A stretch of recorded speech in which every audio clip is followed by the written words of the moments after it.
Um, Oh, there we go. There we go. I got.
Welcome. Sorry about my lateness. Been trying to set up and took me nearly 10 minutes. So sorry about that.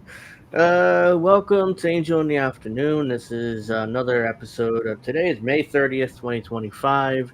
I'm Angel Rivera alongside Alex Knight. Witchy will be here in a moment, in a few minutes, so look out for her. And how you doing, man? I forgot Good. my How about phone. you? Oh, I'm good. I'm all over the place today. So I'm like, I'm going shoot. to the sports bar today in my local sports bar because to watch the Yankees and Dodgers tonight, since Okay. it's on Apple TV. So Oh, all right. That's why you have the Yankee jersey on. yeah, Um, you're going to the game tomorrow. You said, right? yep. Hmm. All right. Well, sounds good. So yeah, that's what's going on this week. And let's see here. So I hope everybody had a great week. Let's see. We're good there. Looks like we're good there. No, I don't need that. I have a pretty good feeling about Yankees winning another series this weekend. Well, we'll see. I mean, the Dodgers are. Oh, Steph is here already. We just got started. Good. Hold on. Hi. Hey, I we literally just got started. We got running late, so you didn't miss anything. Okay, good. hmm I was running especially late today because minutes. I just realized. I looked down. It's like it's 6:55. I'm like, and I'm not even remotely ready. Where's my phone? Where the hell's my phone? I ate it. You'll have to wait around my ass for about an hour. No. I just had it. Um Oh well, wow. Hold on. I've been arguing on X with this person. Thinks NWA never turned into Oh, WCW. I went, pretty sure NWA became WCW. So okay, sure. But you want to whitewash history, but sure, okay. But that's for tomorrow. Yeah, we got plenty to talk about there. Let's see. So let's see. Tonight we're going to be Tonight. And I haven't even talking. said anything yet. I mean, my catchphrase. We'll be talking about the updates to the Israel-Palestine conflict. We'll be talking about corporate interests and war propaganda. We'll be talking about the new federal task force, or not new federal task force. This is task really force. Oh man. Hmm? this law has been around for 30 years, but the Trump administration is finally using it in order to deport more legal aliens, so and deport more people. So that's hold on, bear with me 1 second. I'll give you we'll get By to the that way, later. I don't know if you saw, but Stabby Stabs tweeted earlier today that David Pacman, or showed a thumbnail clip of David Pacman saying he was going to leave the country. So, Leave the country for Um, what? Israel? you going back? Well, it's been nice knowing you there. Go suck a dick, David Pacman. It's called the Illegal Immigration Reform and Responsibility Act of 1996 has a section 287G where it allows the government to deputize local, state, national guards and police departments in order to do immigration work. So, of course, that law was signed by President Bill Clinton, a Democrat. So we can thank Bill Clinton for a lot of this stuff that's He's going also on a right now. pedophile. that's what Jimmy Dore said before, like, because of Bill Clinton, he was the one Hmm. who got all those Republican policies passed. Right. So, Yeah. If they had tried that with Republicans, it never would have worked. yeah. But because Clinton was a Democrat and also a pedophile, Like, they were Trump, able to get anything like Trump passed. exposed him in that debate against Hillary. Yeah. So let's get started with this, and then I'll go from here. Oops, I By the forgot. way, if we have a tornado watch plus a severe thunderstorm warning, so if the Again, Yeah, I power do goes too. off, I'm sorry. No, I do too. I'm about to say that just now. Okay. So you're yeah. not the only one. I do too. So guys, there is a tornado watch, flooding watch, and Everything else. other watches Again, tonight. Angel, you're not showing us on the So, screen. Where are so, we?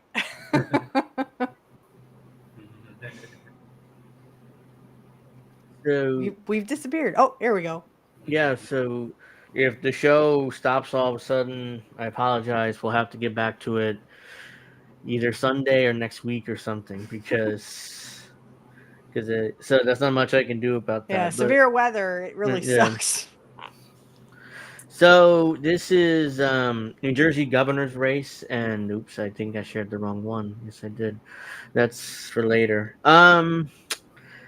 So there's a Democrat primary and a Republican primary in 2 weeks. The only reason why this is interesting to me because I want to see because if New Jersey, Kamala Harris only won New Jersey by 6 points, and it's supposed to be a red state, a blue state, and I'm like, okay, can Republicans win it in 4 years? It depends who they run, but I'm fascinated to see. Anyways, they're running. The Democrats are running plenty of people, and one of the people they're running is or one of the Democrats that's running is Ross Baraka, the mayor of Newark, the one who got arrested recently at Trump's border, Trump's prison for ICE. Remember that one when they arrested the mayor and everybody was melting down about it. Psyop. It was so fake. Hmm. You think it's fake? You think it's fake? Because Couldn't because keep kayfabe basically even if they tried. because once I realized that he's running for governor, I'm like, oh, yeah, that's a political stunt. He was trying to get himself arrested in order to get his name out there more, and it worked. He's trailing in the polls by a lot, but still, I mean, I was like, it's obviously a political stunt. I mean, it wasn't like, hey, CBC, hey, so we'll get to this, and then hold on. And hope is not too loud. Let me see. The state's candidates for governor are in a critical moment of the hotly contested race. Less than 2 weeks to go before voters choose their party's nominee. And the challengers are pulling out all the stops, including ramping up attack ads against the apparent frontrunner in the Democratic election, Congresswoman Mikey Sherrill. She's got the backing of the establishment and a lot of the cash and support that goes with it, making her a prime target for negative ads that... Yeah, what the hell is she talking about? She is the establishment. This is New Jersey PBS, so they're supposed to be more neutral.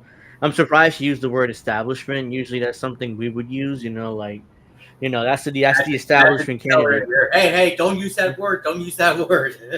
I'm surprised she used that word. Yeah. May sway voters' minds in the days ahead. Senior correspondent Joanna Gagis reports.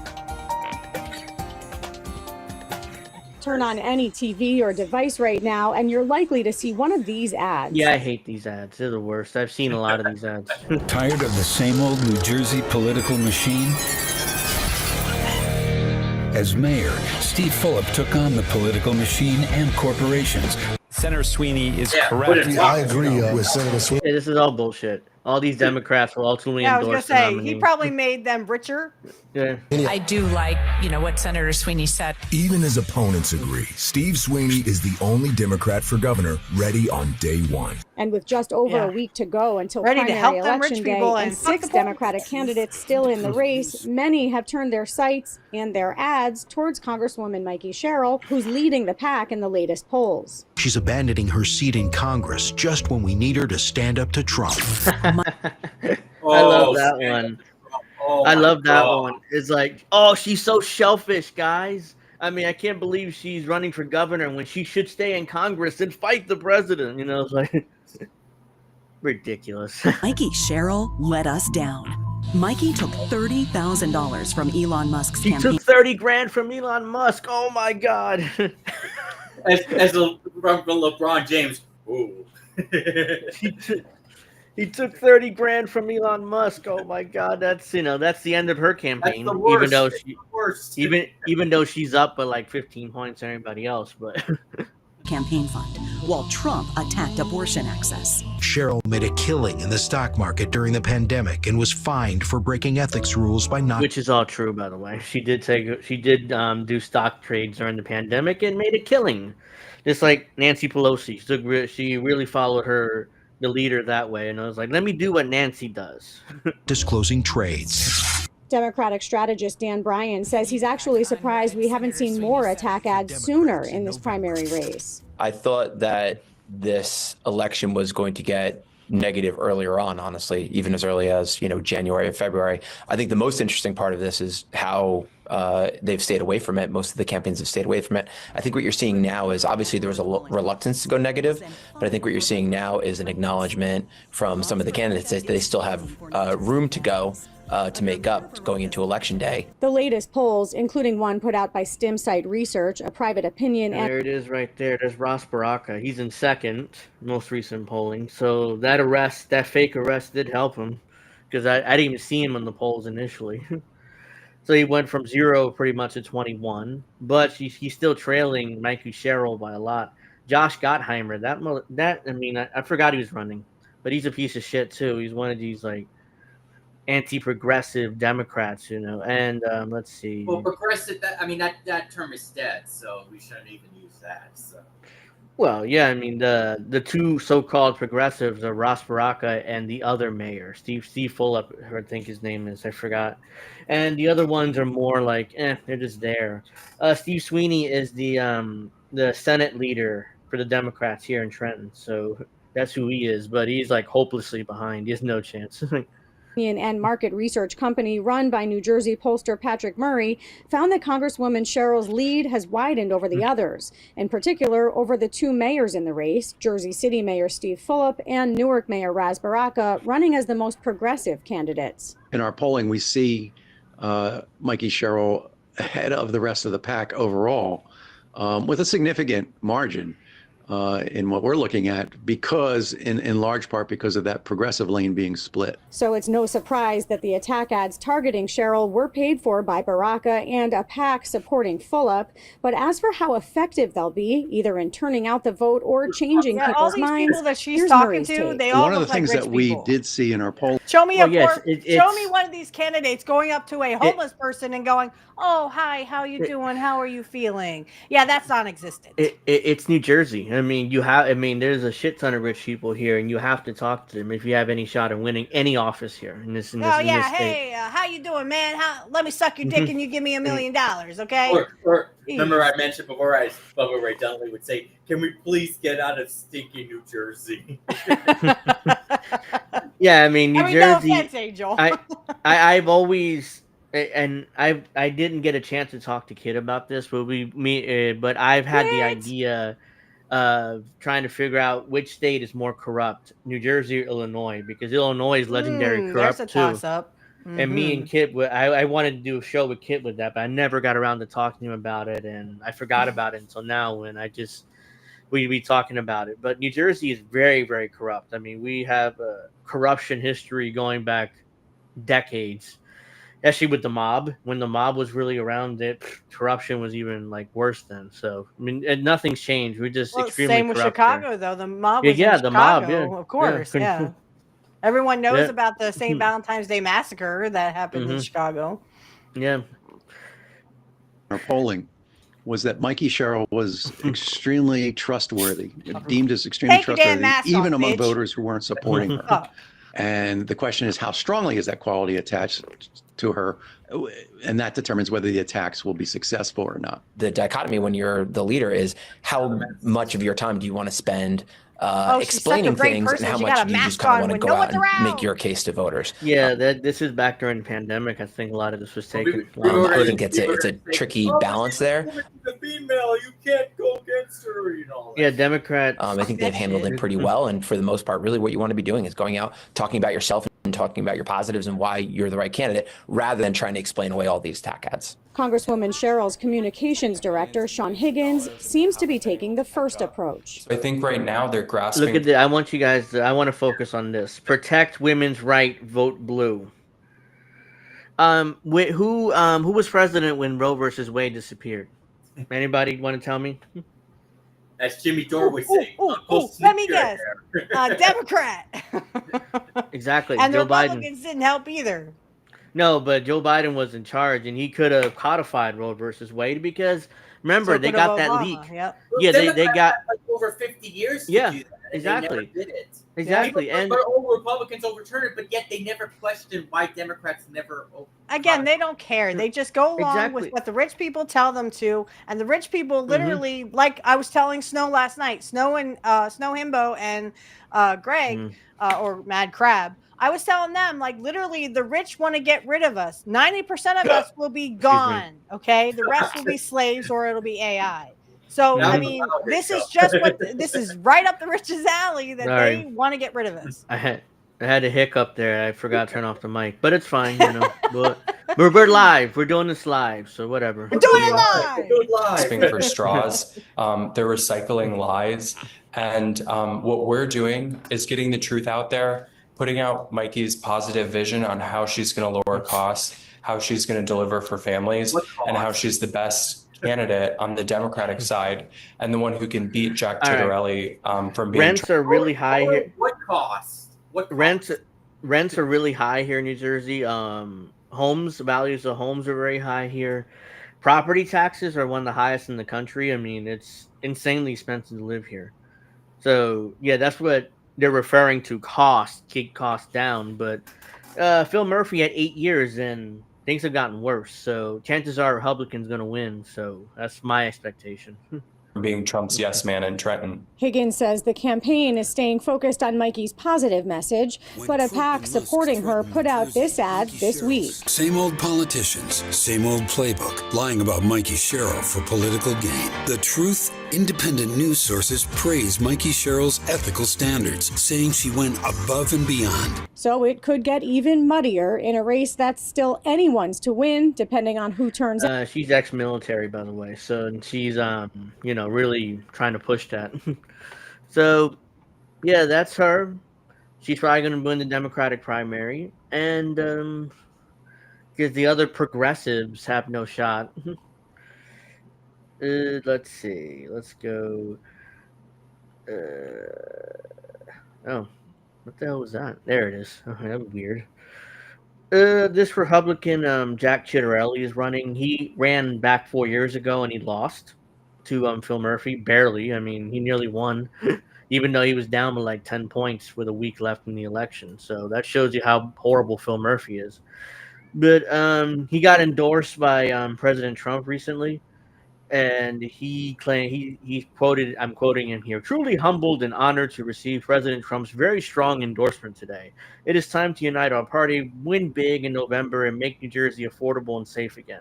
When I'm governor, we will." So he's 63 years old, a Somerville native and business founder, and making another run for New Jersey governor. This time he has the backing of former President Donald Trump. What the hell is that? He's the president right now. Look at this. Former. Wait, so when was this article written? When was May 13th, 2025. Former?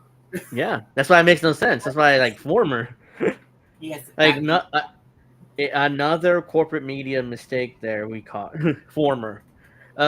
Trump endorsed Ciattarelli in a Truth Social post Monday, saying he's gone all in on Making America Great Again agenda. The endorsement gives Ciattarelli a boost as he faces two other Trump-aligned candidates, a state senator who has been critical of the former president. Again, former president. When is America going to be great again? We're still waiting. Don't know, but Jack, no, that was Israel. You were mistaken. That was Israel. That was Israel.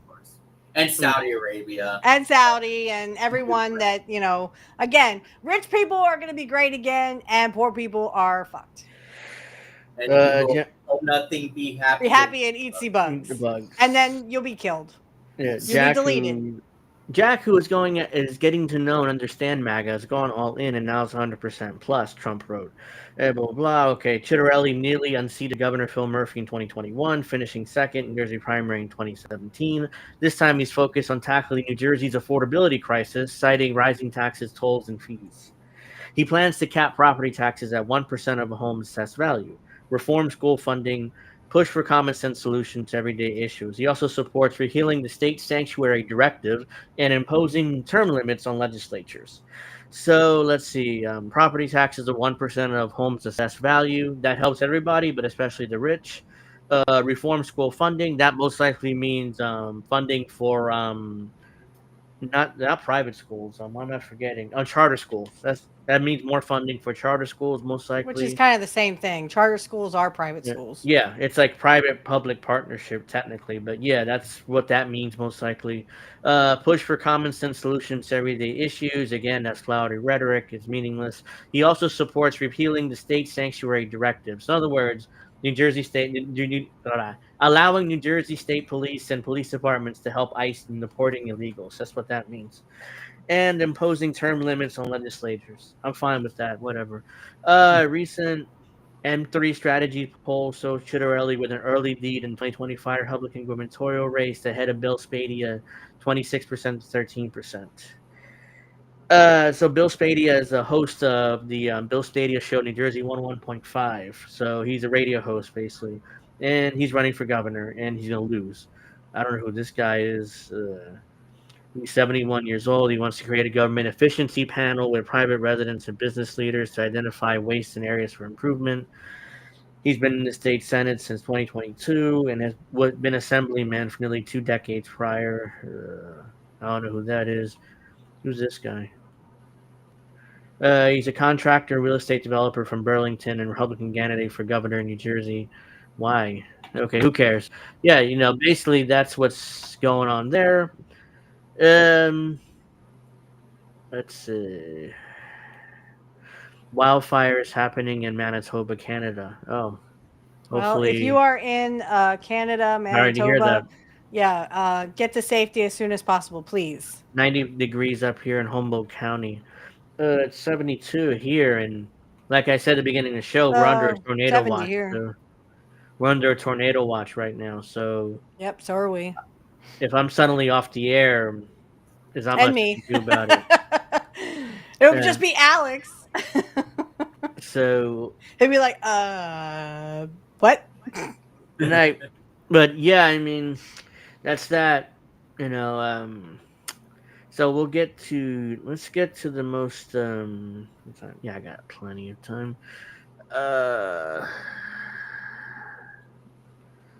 Let's get to this since I was going to cover this last week, but I didn't have time to get to it. So this has been sitting in my bookmarks for a week. How war propaganda has fueled American foreign policy for a century now. So, there's people in front of a TV, very easy to fall for propaganda. The New York Times this week reports the Trump administration has canceled many grants that were to fund research on misinformation. This is being presented by the media as a dastardly deed that was supposedly allowed the spread of misleading or false information through various media channels.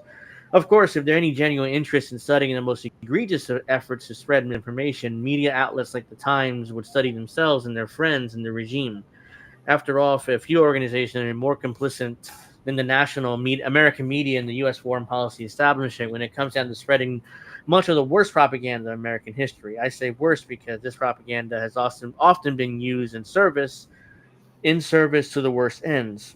To gin up support for a variety of wars resulting in the deaths of thousands, sometimes hundreds of thousands of innocents.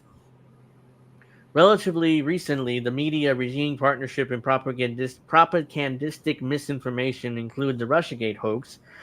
That's a big one. How various efforts to obscure U.S. meddling in Ukraine and nearly nonstop drumbeat of news stories over the past 20 years designed to push for regime change in various countries, from Venezuela to Russia to Libya and Syria, where the Assad regime, according to U.S. design, was recently replaced by Islamist terrorists.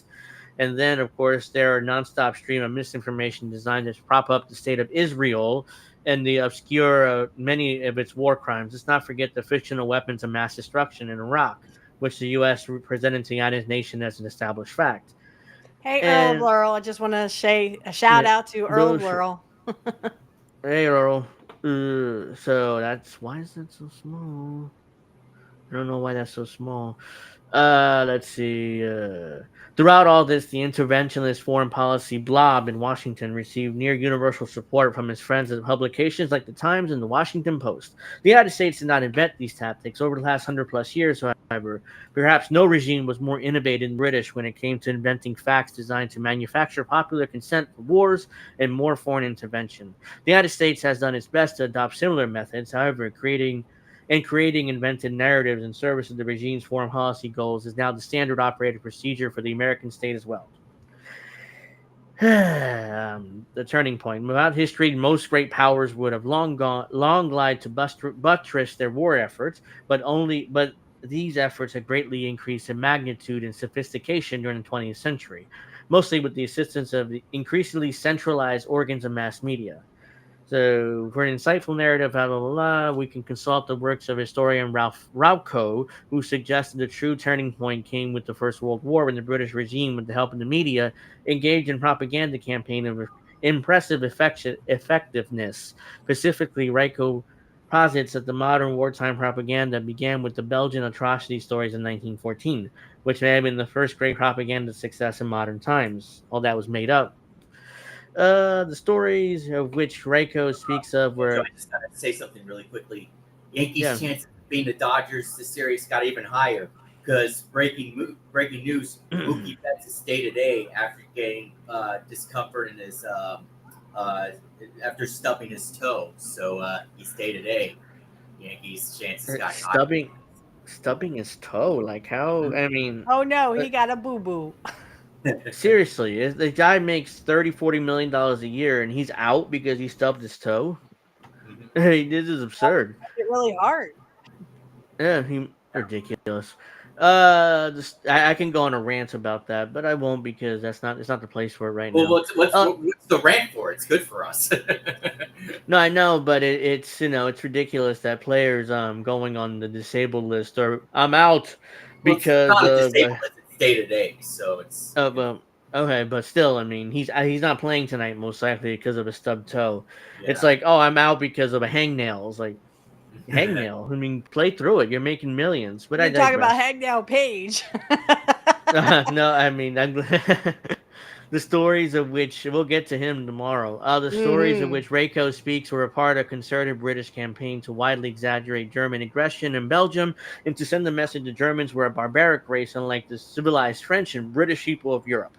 It was mostly based on an official British government report known as the Bryce Report. The report made countless unsubstantiating claims about mass rapes, children with hands cut off, violated nuns, Canadian soldiers crucified on barn doors. This produced horror and anti-German zealotry much around the world. Yeah, a lot of that were lies, obviously, and a lot of this is also familiar to us because this is what the U.S. does. They make up story about how Iraqi soldiers rape women, how they kill children, how they kill civilians. Again, this is what led to the first Iraq War because there was this woman who turned out to be the daughter of the who forget I think it was Yemen's ambassador or something. But at the time, it was claimed that she was in Iraq and how she witnessed the Iraqi military killing babies. Of course, turns out that was a total lie, and they made it up to justify the first Iraq War. And now this is all. I mean, again, RussiaGate, the second Iraq War with the fake weapons of mass destruction story, to Ukraine where we made up stories about Russia again. There's it's that like little liquid I have to prove that this is weapons of mass destruction. Yeah, it's just totally made up, and they keep doing it. Now the U.S. trying to manufacture consent for a war with Iran. But let's see. But there's one problem. It's based on lies. The story of Belgian atrocities. Blah blah blah. Yeah, it was a lie. Reiko adds one. I mean, they've been lying to us since what, the Second World War, right? This historian puts it at the First World War, but yeah, okay, I mean, they've been lying. Beginning of the 20th century, pretty much. So there you go. And since World War I, we've been lied to by our government to get us into more war. Yep. That's why they took out JFK, guys, because he didn't want war. He wanted peace. To his credit, he mentions real cases of people, including children, with their hands cut off occurred in the Congo beginning in the 1880s at the behest of Belgian King Leopold II. Because of their great extent and nearly incredible cruelty, those that deserve to be called the Belgian atrocities. So the the children's hands cut off happened in the Congo in the 1880s because ordered by King Leopold II of Belgium. So yeah, that was where that came from. Totally made up, and they put it on Germany, even though it's not true. Chief among those neutral countries where the targets of the British propaganda machine was, of course, the United States. The British regime was desperate to have Americans enter the war on the American side. And the British almost spared no trouble and expense convincing the Americans that the British were fighting against an enemy of untrampled malice. The program was very successful. Ingrained bias in the American political class and social elite was galvanized by British propaganda. On August 5th, 1914, the Royal Navy cut the tables linking the United States and Germany. Cables. Now news for America had to be funneled through London, where the censors shaped and trimmed reports for the benefit of their government. Eventually, the British propaganda apparatus in the First World War became the greatest the world had ever seen to that time. Later, it was a model for Nazi propaganda minister Joseph Goebbels. Philip Knightley noted that British efforts to bring the United States into the war on the Allied side penetrated every phase of American life. It's one of the propaganda efforts in history. It was conducted so well and so secretly that little about it emerged until the eve of the Second World War, and the full story is yet to be told. So the British basically did a bunch of propaganda on Americans in the First World War, and basically to manufacture consent to force Woodrow Wilson to enter the war, which Woodrow Wilson wanted to enter the war anyways, but now he had an excuse because Americans were in favor of it. And I can get into the whole story about how Puerto Ricans got U.S. citizenship because they needed more brown people to die for them in the front lines of World War One. But I won't get into that because the whole rant's right there. The Americans adopt British methods. Ultimately, British propaganda effort worked, and the United States government enthusiastically entered the war on the side of Britain. This went well. This went against what was still a very large portion of Americans' public anti-war preference. But the British had won the American elites over to their side, which is what their whole intention was. Like, the American people didn't really matter much what they thought. If I can get if the London can get Washington to invade, that's all, and which is what happened. After all, the British effort mounted. Even the Republican Party's leadership began pressuring Woodrow Wilson to take a more hardline anti-German stance. As Rako put it, Americans who devoutly wished to avoid war had no spokesman within the leadership of either major parties. Once the U.S. entered the war, the U.S. implemented its own propaganda barrage, and now it took on an additional dimension of outright censorship. For this, the media and the nation's intellectuals were enlisted to push the war message. And it goes on and on, So, yeah, like we talked about before. I mean, this is all just manufacturing consent for wars, and it's continuing today. We'll recognize a lot of this stuff today. So that's the article there. If you guys are interested in reading the whole thing. Oh. Missed it by that much, 99. Yeah, so that's that. I mean, we have a bunch of again, this is all I just wanted to cover that because as we all know, that's all this is about. It's just war, more war. And this is before the military industrial complex even became a thing. That happened after World War II. When Dwight D. Eisenhower said, "Hey guys, this thing called the military-industrial complex, kind of a bad thing happening here, and it's gonna get larger." Well, nobody gave a fuck, so it got larger.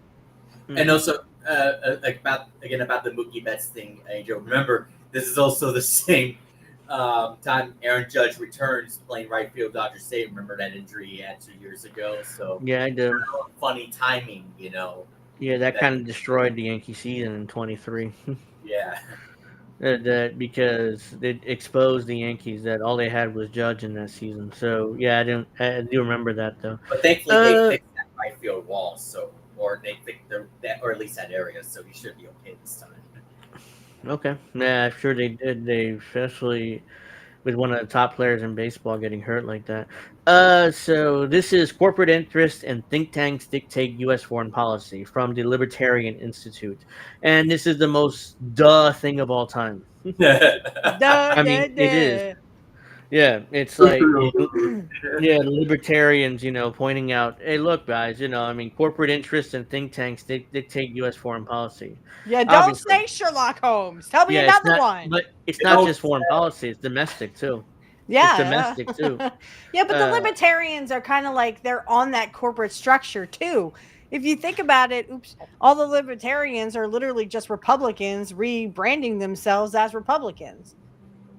Well, they're Republicans that are anti-war and anti-government, so they're more like free trade, free stuff. So I'd like to believe that, but most of them talk like Republicans and literally talk like Democrats as well. Well, pretty much the only good one there is Thomas Massie. So yeah, he's the only one that's principled in Congress about anything. I mean, he's one of the few. Or so they'll have you believe. I mean, again, I hate to go back to professional wrestling, but we still have yet to see. Yeah, but I mean, if he's a paid baby face, I mean, no offense, but of course, everyone's going to see him as a face against a bunch of heels. I'm just saying. Just saying. I mean, we'll see what happens. Wesley says, I just need to join a think tank. Yeah, we all, I mean, that's something we have power. Just get hired by a think tank. You'll get some influence then. While partisan battles dominate headlines, U.S. foreign policy remains strikingly consistent across administrations. Exactly. Many realists and non-interventionalists were cautiously optimistic about Donald Trump's second term, bringing some modicum of restraint to foreign policy. Yeah, that's bullshit. Thus far, the Trump administration has yet to wrap up the Russo-Ukraine war, which is on the campaign trail he vowed to end in 24 hours. Additionally, the Trump administration continues to subsidize and provide diplomatic cover to Israel's ethnic cleansing of Gaza. I like what the libertarians said here. Ethnic cleansing in Gaza is what it is. Sable rattle against Iran and is pivoting a bit in a ham-fisted manner towards China. By the way, I forget her name. The one in the Trump administration, the dog killer. I don't remember her name. What's her name? Oh, Kristi Noem. Kristi Noem. Did you see the video where she was at the Jerusalem wall recently? No, baby cakes, or I would have punched my screen.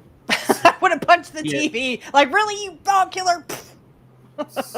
Yeah, she was like the wall. Yeah. I'm not surprised that you say that. I'm not surprised that there was that stuff going around, and I'm not surprised that she's sucking a lot of dick. Otherwise, she wouldn't have gotten to where she is.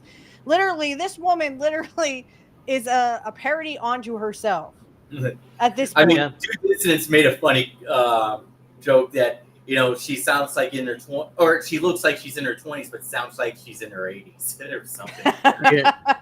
I don't know, but she has a very punchable face. Yeah, she's especially after she killed that dog. It's like, yeah, I'm surprised that Trump would even. Well, I'm not surprised that he hired her, but for Department of Homeland Security, she's a governor. She was a governor of I forget what state right now, but she was a governor before she took that spot. She never was a cop before, so it's interesting choice. And of course, Valentina Gomez is another dumbass in the Congress.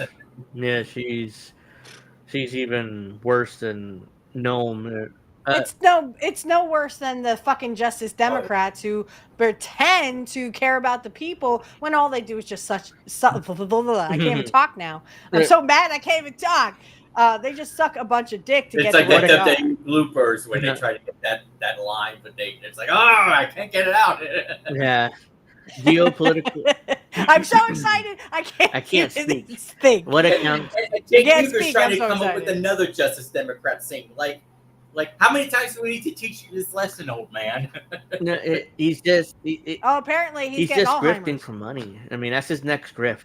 It's not like he knows. Give me money but, and suck my dick. No, how about Jackie go fuck yourself? What accounts for this persistent pattern in American politics? Geopolitical analyst Brian Burtick is likely as an answer for this dilemma.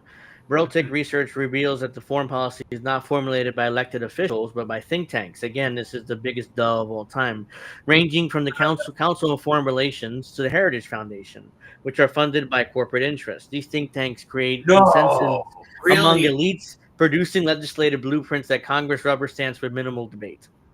I mean, this is like political science 101, but for people who because Congress doesn't do anything. They just sit around all day and wait for the think tanks in their party to tell them what to do. I mean, people in Congress are not the smartest people in the world. I mean, they're not creating policy. Who's creating policy? These foreign yeah, but they're smart enough to suck a dick, and that's how they got there in the first place. These interventionist continuity is rooted not in elected leadership, but in defense contractor-funded think tanks and corporate networks. This is the uncomfortable reality of American foreign policy that political observers are gradually coming to grips with. Yeah, we figured this out 20 years ago, but yeah, political observers are finally kind of admitting to, maybe. It also explains the enduring continuity of agenda that administrations, be they Republican or Democrat, pursue on the world stage. So no matter what, the foreign policy remains the same, no matter who's elected. These think tanks draft political strategies long before minimal debates for minimal rubbers. Yep. That made me laugh too. Way to go, Wesley. These think tanks draft geopolitical strategies long before presidents sign them into law, embedding hawkish agendas towards Russia, China, and Iran into policy blueprints that transcend party lines. This process explains why Trump, despite his America First rhetoric, provided Ukraine with lethal military aid and expanded drone strikes in Somalia in his first term. Even in the present, Trump is continuing to let security assistance and intelligence flow to Ukraine, despite his previous promise to end the conflict in a timely fashion. Trump's current policy vis-a-vis Russia aligns with the interests of highly influential unelected entities such as major corporations, financial institutions, and arms manufacturers. These actors are largely responsible for bankrolling policy papers. Some institutions like the RAND Corporation, which penned a paper in 2019 entitled Extending Russia. In this policy paper, RAND scholars called for several policies, such as providing military aid to Ukraine, expanding and strengthening sanctions that target Russia's financial, energy, and defense sectors, which is what Putin's the evil guy. Am I right? which is what the Biden administration did, and it all failed miserably because Russia's economy is great, but oh, thank you. Mwah, mwah, mwah. I love you all. And remember, everybody suck a dick, right? And in many respects, Trump administration pursuing these policies is entertaining the use of these policies. As a matter of fact, the Trump administration has been enthusiastic about pushing for a ceasefire in Ukraine while looking for ways to shore up Ukraine military and prepare Europe to ratchet up its involvement in the proxy war against Russia. Not Israel or in Palestine. yeah, of course not. So the United States can focus on confronting China in the Indo-Pacific region.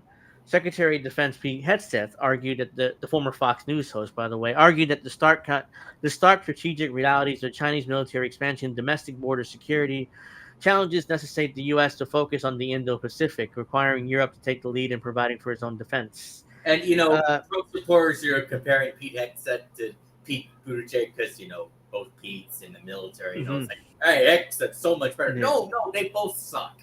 Yeah. Yeah, I was gonna say one's a butt plug and the other one is a plug butt. I don't know. The Heritage Foundation's 2024 report, The Pacific Pivots of American Strategy for Pacific Islands, further exemplify how corporate-funded think tanks drive bipartisan consensus on China. The paper proposed a comprehensive U.S. strategy for Pacific Islands centered on advancing U.S. hegemony through the forging of long-term partnership with Pacific Island nations. Key strategies include prioritizing geopolitical competition with China to secure access to international waterways, enhancing regional security through partnership like AUKUS and the Quad alliances, and leveraging the Compact of Free Association agreements for defense and economic cooperation. Why are we so worried about China? Because it's China. Because we think they're the next superpower, and we're trying to nip them in the bud. That's really what this is about. I mean, China doesn't even have to drop a bomb on us. They can just say, okay, well, no more outsourcing your jobs to Chinese plants in China. Bye. Yeah, they could do that. You think that would be an uproar? Oh my God. All the rich people would panic. Oh my God, what are we going to do? We can't exploit poor people anymore. Above all, the report calls for better alignment of U.S. foreign assistance with Indo-Pacific priorities, expanded Coast Guard operations, and deeper collaboration with countries such as Australia, New Zealand, Japan, and India to balance against China. Although the Trump administration now fully shifted its focus to Asia, has maintained his first-term strategy of engaging in trade war with China. Further, the Trump administration was able to get Vietnam to authorize Starlink operations and purchase F-16 jets in an attempt to get the Southeast nation out of China's orbit. The Trump administration's Iran policy also serves a clear illustration how the think tank policy reports, such as the Brookings Institute, which Path to Persia, can disproportionately shape U.S. foreign policy. A testament to the disproportionate influence of these reports can wield on a government decision-making. This paper, authored in 2009, explored various strategies for U.S. foreign policy towards Iran. It outed 9 options grouped into 4 categories: diplomatic approaches, persuasion and engagement, military options, invasion, airstrikes, and Israeli-led strikes, regime change strategies, popular revolution, insurgency, and coups, and containment. Under the Trump administration, U.S. foreign policy towards Iran reflected several of these recommendations. In Trump's first term, he pursued a maximum pressure campaign, combining economic sanctions with diplomatic isolation to weaken Iran's economy and limit its regional influence. It also supported regime change indirectly by amplifying internal dissent through sanctions and public rhetoric against the Iranian regime. And Trump also killed Soleimani, the general who was fighting ISIS, which led to, which another part we didn't mention here. And remember, Tulsi Gabbard was originally against Trump killing Soleimani, or whatever his name Soleimani. is. Yep. Soleimani. Yeah. Soleimani. But then in that hearing she was at before she got elected, like, well, that's got her mind she's like, right? I got a chance to look at it, and he did the right thing. thing. Trump was right. We should have murdered Soleimani. The Trump administration withdraw from the Iran nuclear deal. She does stuff.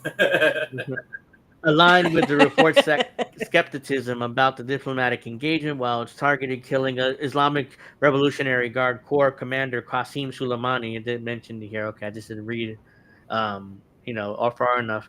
In 2020, demonstrated willingness to selectively use military force. The Trump administration's renewed efforts to negotiate a nuclear deal with Iran demonstrates a willingness to pursue the diplomatic option outlined in the report. However, it remains uncertain whether these diplomatic initiatives will result in a successful agreement. And remember, Trump kept mispronouncing his last name. He was like, Salamuni. The unbroken continuity from President Barack Obama's pivot to Asia to Trump's tariffs highlights historic reality. U.S. foreign policy is authored in think tank boardrooms, not the Oval Office. And so voters start monitoring think tank white papers as closely as debate night singers. U.S. foreign policy remained a play written by and for the unelected. That's well said. Really? No, that paragraph is well said though. But yeah, really, but. But the problem is most Americans are not going to pay attention to think tanks because most Americans, I guarantee you, don't know what a think tank even is. Yeah. Well, not only that, but we also have, most Americans are too busy trying to hold down 3 jobs while making ends meet so that they don't lose their house, their car, et cetera, et cetera. So these think tanks, all they do is sit around and suck each other off, and they get $1 million. Oh, goody for them. How dare the Chinese engage in domestic border security? Well, you're not allowed to do that because right now the U.S., doesn't like China. Obviously, I mean, we're the only ones that are allowed to secure our borders and, kick out all the illegals and stuff. Well, we really don't even do that. I mean, Trump has not secured the border or shut it down. If you think about it, he's been pretty much like Obama. Well, yeah, Obama. He's been pretty much like Obama and Biden. Yeah. Let's see. So let's get to this. Except they want to go after Mexico now, and I laugh at that because I'm just like, wow, you fuckers are so stupid that you think that people like me are gonna fall for that shit. Now there'll be brainwashed idiots out there. Yeah, let's attack Mexico and get rid of the cartels, dude. They put the cartels in business. You idiot. So, by the way, still some of the supporters are still trying to trust Kash Patel and that other guy. Oh, yeah, because Epstein really self-deleted himself. Wink, the wink. administration is insisting on, that Epstein killed himself. So... Okay, Patel, we know whose dick you suck. This is after all the time This is all the time after they Kash Patel and Bongino, that former podcaster, now the FBI deputy director, kept talking about how horrible the FBI is, how their talking points are lies. The video of Epstein killing himself. Well, can we see it? Can you show it to us? No, that's like the Epstein files. You'll never see those either. Even though, wink, wink, that fucking Trump and his boyfriend, fucking Musk, said, oh yeah, we're gonna release those files. No, they aren't, because their names are on it, guys. They're fucking pedophiles too. And if we ever see that video, it very easily could be AI generated. So yeah, because we have AI now that generates videos. So if we see and they can just make this shit up as they go. I'll be back. So I'm sure. Okay, go ahead. Yeah. Okay. I'm sure this video went viral recently of a young girl burning to death while during a. Do we have to? Watch I'm not intending on playing it, but it's an article here about it. Okay. I mean, I'm a mom. I think the video is here, but I'm not intending on playing it. Video shows girl trying to escape inferno as Gaza family burned alive in Israeli massacre. What we're doing in Gaza's war and extermination, indiscriminate, unrestrained, brutal killing of civilians, said former Israeli Prime Minister Ehud Olmert. I butchered that name. Video footage of a young girl trying to flee an inferno caused by Monday's Israeli airstrike killed dozens of Palestinians, including her mother and siblings, sparked by global outrage, called for an immediate ceasefire in what one former Israeli prime minister called a war of extermination. Hamas did October 7th, guys. That's the only thing that happened. Hamas. This part of the show is our fuck Israel part of the show. So this is a fuck Israel every fucking day. I kind of stole that from Indy in his show because so he does these segments every week on his show. How do we miss that? So. And what Snow said last night. By the way, on Sunday, Israel. Indy and I had a great time when we were watching the Indy 500 and the NASCAR race, the Coke 600. Yeah, I saw that in the chat. Oh, nice. Who won? The Coke 600, the Charlotte race. Well, yeah. It killed me because my driver William Byron dominated the race, led over half the race, and lost in the end anyway. That hurts. Oh boy. Medical officials in Gaza said that at least 36 people were killed by an Israeli Defense Forces bombing of the Fahimi al-Jalhawi school in the Al-Darj neighborhood of Gaza City. The Gaza government media office, GMO, said that 18 children were killed in a brutal massacre.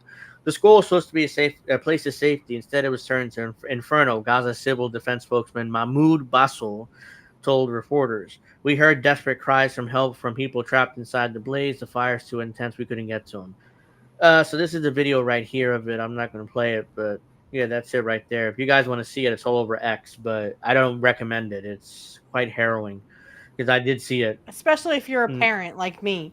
I mean, again, guys, like I said last week, what they do over there, they will do over here. They will be bombing our kids eventually.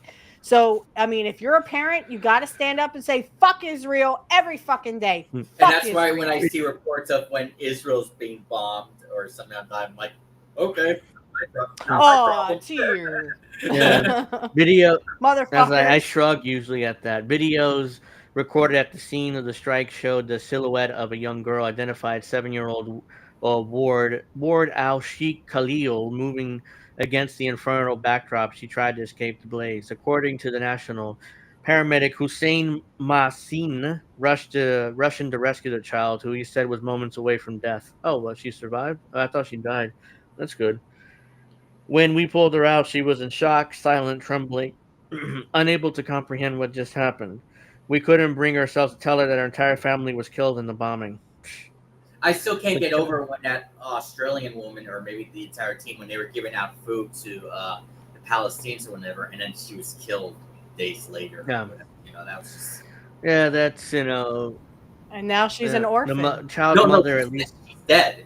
No. I'm talking about the Australian woman and probably some others, like a couple years ago when they were giving food to Palestinians or something, and they bombed her, to Israel. The Australian woman. I meant the little girl.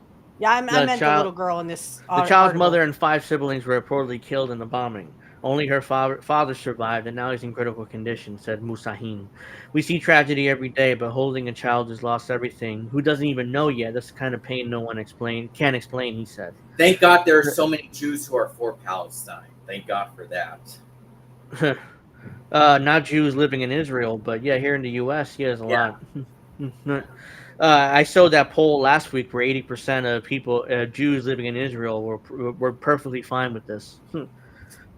Oh, yeah, is this her? This is her. Oh, well, she's probably scared. Yeah, I mean, this is not her in the fire, but that's harrowing. But this is her afterwards. So. Oh, that's so awful. Look at her. She's scared to death. Yeah. Fuck Israel. She barely survived this. So, let's get back to the article. That could be my kid. My kid's not 7, but I mean, that could be my kid. And you know what? If that happens to my son, you will see a she-bitch come out because you're going to have to fucking kill me first to get to my kid. I will defend my son to the death. There's a tweet that was going viral today. It was from the singer of Radiohead, Thom Yorke, or whatever his name is. Mm-hmm. He was trying to play both sides of it, and he's getting attacked for that. So, but he, by Israel or by mainly by the pro-Palestine people because he apparently supports Israel. So, no. Well, then fuck him. He can go suck a dick. The IDF. Misty. I think she responded because she likes listening to that kind of music, of course. Yeah. The IDF admitted to the bombing, so they just admitted to it. One of 200 is that it carried out Monday. and it claimed to have targeted Hamas and Islamic Jihad Command and Control Center. As usual, no evidence was provided to And support. this is what happens when you target them. You're always going to kill civilians. That's always the case. But and they don't care. Netanyahu's excuse is always, well, I mean, these schools and these hospitals shouldn't allow Hamas in their buildings. So even though they never provide that, never provide a shred there of is evidence no for Hamas. it. Never. They never provide a shred of evidence. He just is a huge monster who wants to kill poor kids and get rid of Arabs. This is all this is about. This is just like to kill Arabs, kill the right Arabs, right? Said that the price was worth it, you know. The price was worth it to go into and kill Arabs in Iraq and Iran. It was Iraq, yeah. Or it was Iraq, I think the first Iraq war that she was talking about. Yeah. Meanwhile, the northern. Yeah, because they're Arabs. They don't worship the right God. You have to rush. Fuck you. Yeah, Fuck you. Go suck a dick. This has been a holy war this entire time, and people really don't talk about that aspect of it. No, the U.S. government. Genocide. That's what it is, a genocide. Yeah, it's a holy war which justifies the genocide because it's they don't worship the right God. Especially in Washington, we're full of Zionist Christians. Hey, guess what? I don't either. Yeah. So come bomb me, motherfuckers. I dare Meanwhile, in northern Gaza, the city of Habalia, another pre-dawn IDF strike reportedly killed 19 people, mostly women and children. Sheltering in the Abdel Rabo family home, medical officials told reporters that recovery operations were still underway on Monday afternoon, with charred and mangled bodies being pulled from the rubble.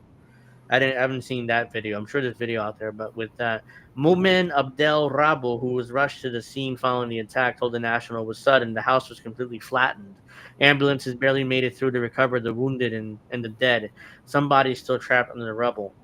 Abdel Rabo said that Israeli bombing continued nearby and drones buzzed overhead as first responders, who was often attacked and killed by Israeli double tap strike, which is a war crime, by the way, dug through the ruins in search of survivors and victims. How can we search for survivors under fire, he asked. These are civilians, mothers, toddlers, elderly people. This wasn't a military target. It was our home. So this is those family people that were killed. Look at that little boy. Yeah. Such a sweet little smile. Yeah, this is. How could anyone hurt that? I mean, where are the fucking pro-lifers? Where are you, you motherfuckers? I thought all life was sacred, you dumb assholes. What about this, motherfuckers? Abortion. Yeah.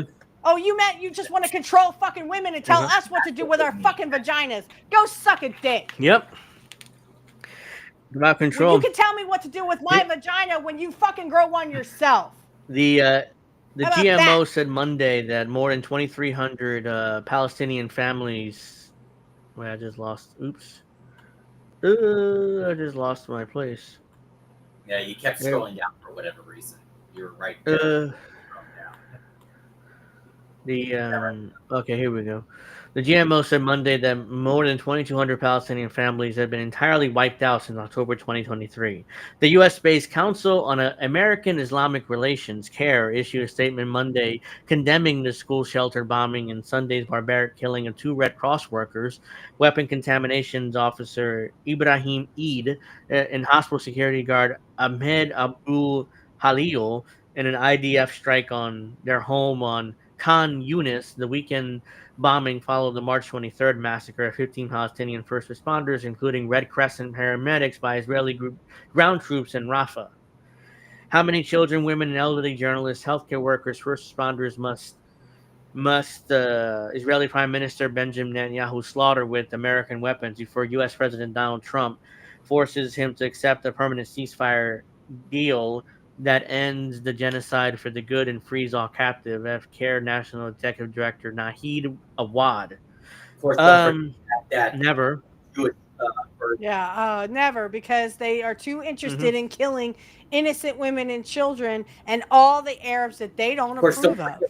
Again, the Saudis, they have permeated themselves. They're the right Arabs, right? Even though they don't worship the right God, they're still because we give them. They give us oil. Again, this comes back to cheap oil. This literally comes back to the fact that they don't give a fuck about life. All they care about is they're pro-birth and they're pro telling women what to do with our bodies. Where the fuck are you, pro-life people? Don't forget that rabbi. I don't remember his name, but the dildo guy. Oh, you mean the Shmuley? The one who fucks his own daughter with her own fucking sex toys because he's into that. What fucking kind of shit? father starts a business with his daughter? Is like dildo.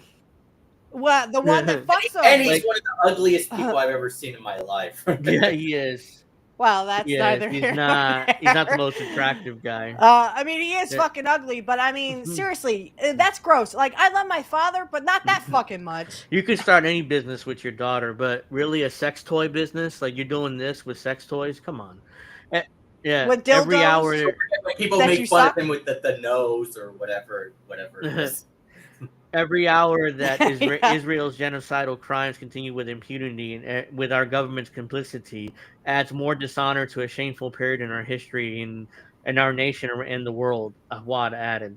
Hamas, who led the October 7, 2023 assault on Israel that left more than 1,100 Israelis and others dead, at least some who are killed by so-called friendly fire and are under the intentionally fratricidal Hannibal directive, is believed to be holding 23 living hostages of 251 people were kidnapped during the attack.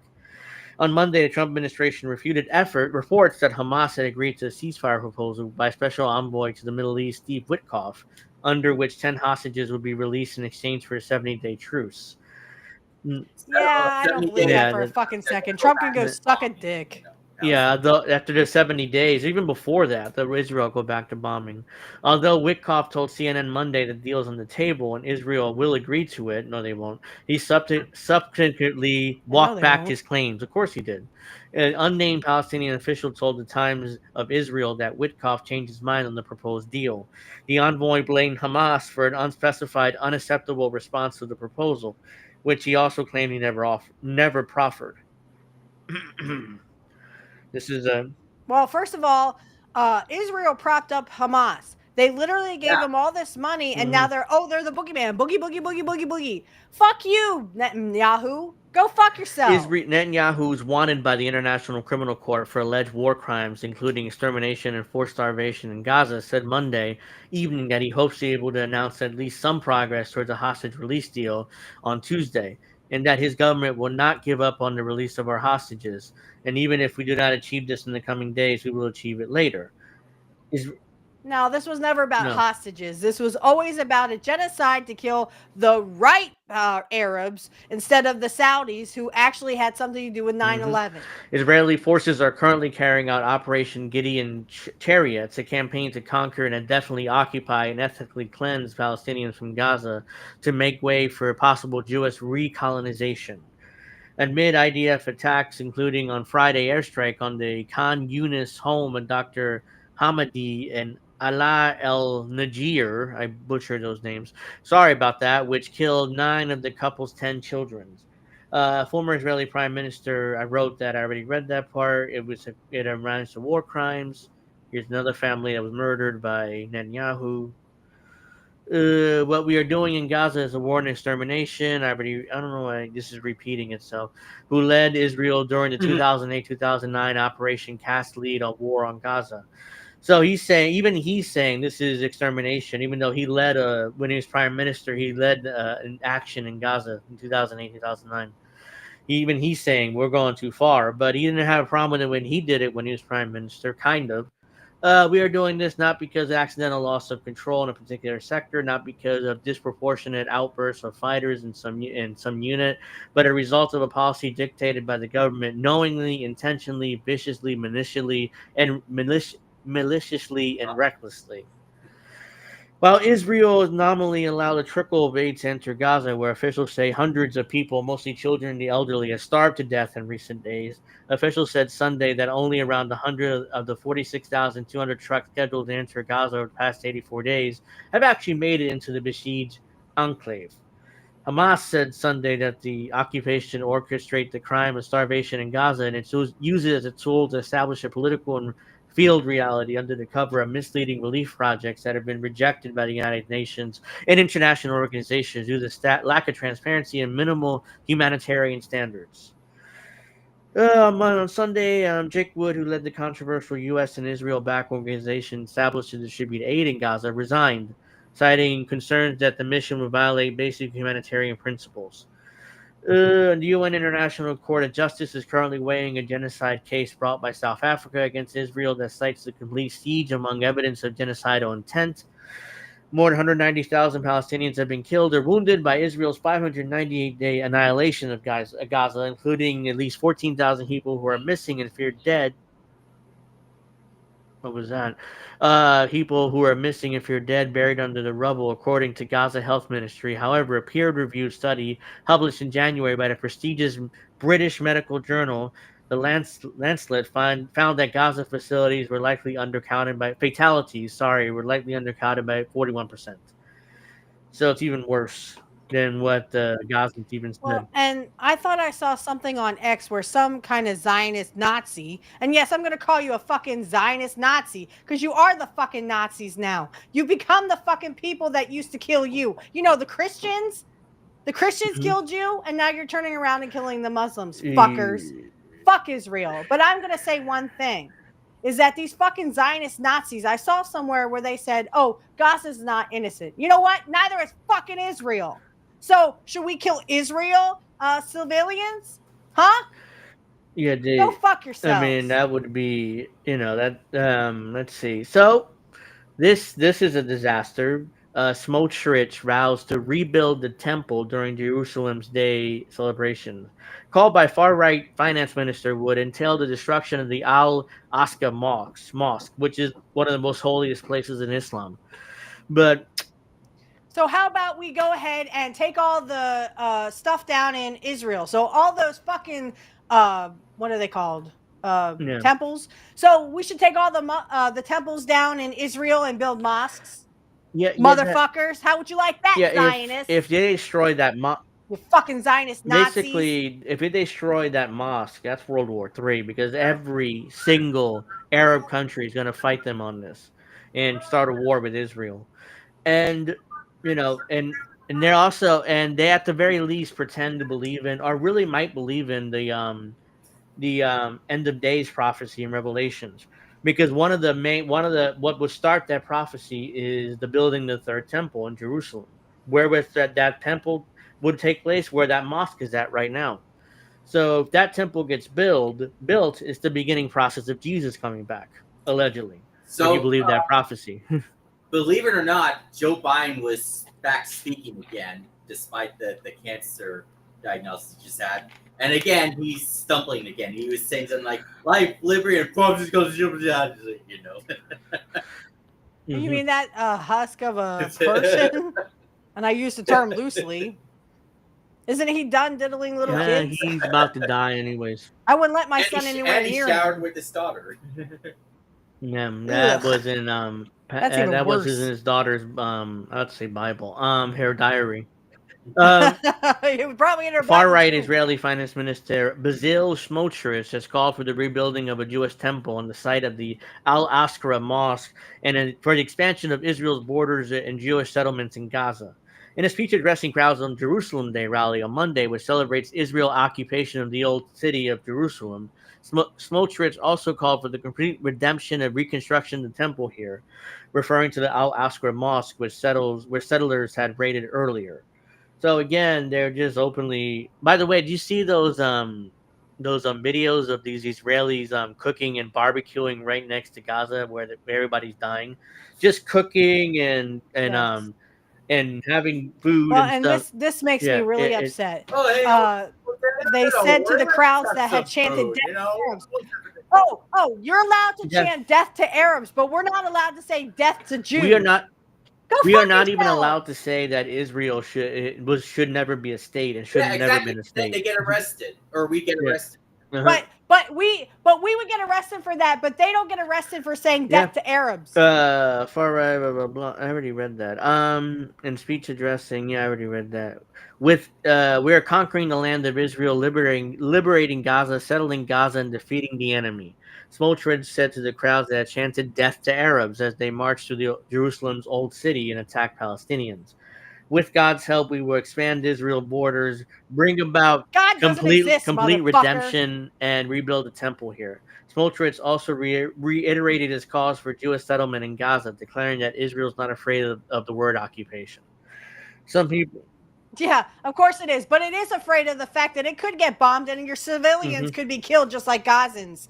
Oh, death to all the Jews, right? Oh, we're not allowed to say that because we might get taken off the fucking air. Fuck you, Zionist Nazis. Some of the people are afraid of victory. We are not afraid of victory. He said, let's our strength and brave and heroic fighters. And by the way, your God doesn't fucking exist, because if this is what your fucking God stands for, get another fucking God, you asshole. Are we afraid of victory? Are we afraid of the word occupation? To which the crowd responded with a resounding no. Smotrich has long advocated for extending Israel's sovereignty over the occupied West Bank and Gaza and across the Middle East as part of his vision of a greater Israel. So I've showed that map before of Greater Israel. It extends through Gaza, the West Bank, a lot of parts of Syria. They already annexed the southern part of Syria to make this Greater Israel, and it also yeah, that's why there was a civil war there. I wouldn't be surprised if there was a civil war there because Israel wanted to poke their face and they into also it. Parts of Africa would be a part of Greater Israel too. That's that map that God, basically assigned to the Jews, allegedly, if you believe in that God. Again, if that's your God, if that's your kind of God, then get another fucking God. Because you are a low-life piece of shit who's a Zionist Nazi who literally kills children indiscriminately. How would you like it if your fucking kids were killed, huh? Oh, you wouldn't like it, would you, motherfucker? Earlier this month, Smotrich vowed that Gaza would be entirely destroyed and his Palestinian population would leave in great numbers to third countries. He also declared that Israel would apply sovereignty in the occupied West Bank before the next Israeli general elections in October 2026. Within a few months, we will be able to declare that we've won, Gaza totally destroyed, Smotrich said. In another 6 months, Hamas won't exist as a functioning entity. So that's the end of the article. They are the functioning entity. They don't even really fucking exist. They only exist because Israel funded them. So Israel funded their own boogeyman. Yep.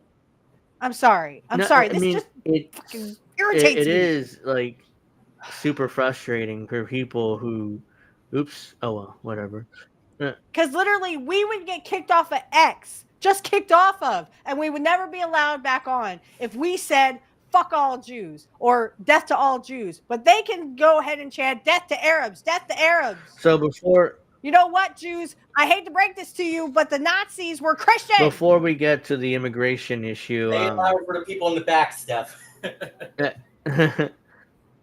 I'm sorry, this pisses me off. Before we get to immigration, which please, I mean, I'm pissed off too about it, but I don't do a lot of yelling because of my voice, and I just so I have a hard time with my voice, especially when I'm talking a lot. Well, if Jimmy Dore won't do it, someone's got to take. Well, yeah, I mean, take that. So this is a piece written by Ron Paul. Take the Iran deal, President Trump. Deal making is said to be President Trump. Before we go any further, I just want to say, a few years ago, I tweeted how Ron Paul is better than Bernie Sanders, and I got some flack for that from Bernie supporters. Of course. Yeah, I mean, deal making said to be. It's like I regret, even though I was a Democrat then, but I liked Ron Paul because he's one of the few principal guys, and he was in Congress. Like I should have probably supported him over Bernie because he never endorsed Trump. I mean, he dropped out of the race, but he never really endorsed Trump, which is a lot better than what Bernie Sanders did. Deal making is said to be President Trump's specialty. Yet after 5 rounds of indirect talks with Iran, most recently days ago, we seem to be far away from an agreement as ever. The 5th round ended last Friday with no breakthrough, but at least no breakdown. However, every day that passes without documents signed on the table is another day for neocons to maneuver the U.S. president towards an attack on Iran. One way the war party does this is to continuously move the goalposts and change the rules of the game. Trump's envoy, Steve Witkoff, under great pressure from neocons, has himself signaled that at least 3 position shifts from no enrichment at all to low-level enrichment for civilian uses back to no enrichment at all.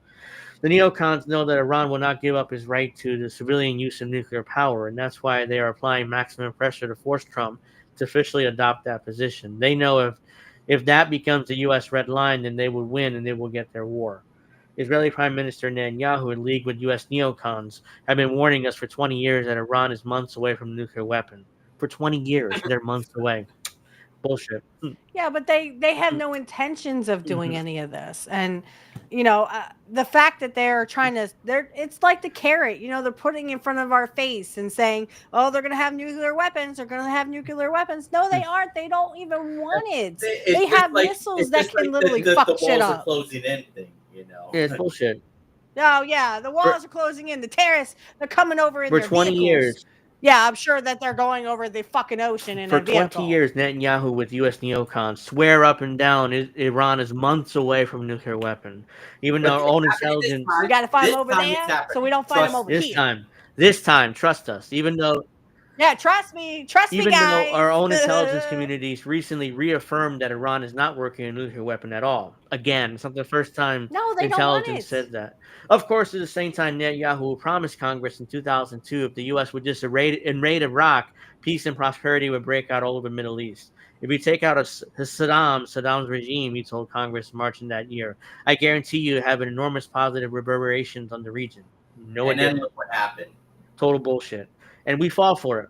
ISIS we fall for it. The U.S. falls for it every time. Poll after poll shows. Yeah, we got to fight them over there, so we don't have to fight them over here. Oh yeah, that's what. With their little titles. W. The guy that said that in Congress. The United States over there, so we wouldn't fight here or whatever. What was his name? Yeah, W. No, not W. The Congress guy, the Russia Gator. I forgot. Not Colin Powell. The guy who was running for Senate in L.A. Adam Schiff. I think Adam Schiff. Yeah, he was the guy that said that. He already won his election. He's a senator from California. No, I know. I'm just saying that he was running against. Poll after poll shows the American people are tired of intervention and tired of Middle East wars. President Trump himself recognized this in a scathing rebuke of neocons and interventionists and during a recent speech in Saudi Arabia. Of course, but speech is not enough. President Trump must actively turn away from the neocons, many who are prominent in his own administration. The recent U.S. debacle. You ain't gonna do that. Yeah, but you can hope against hope.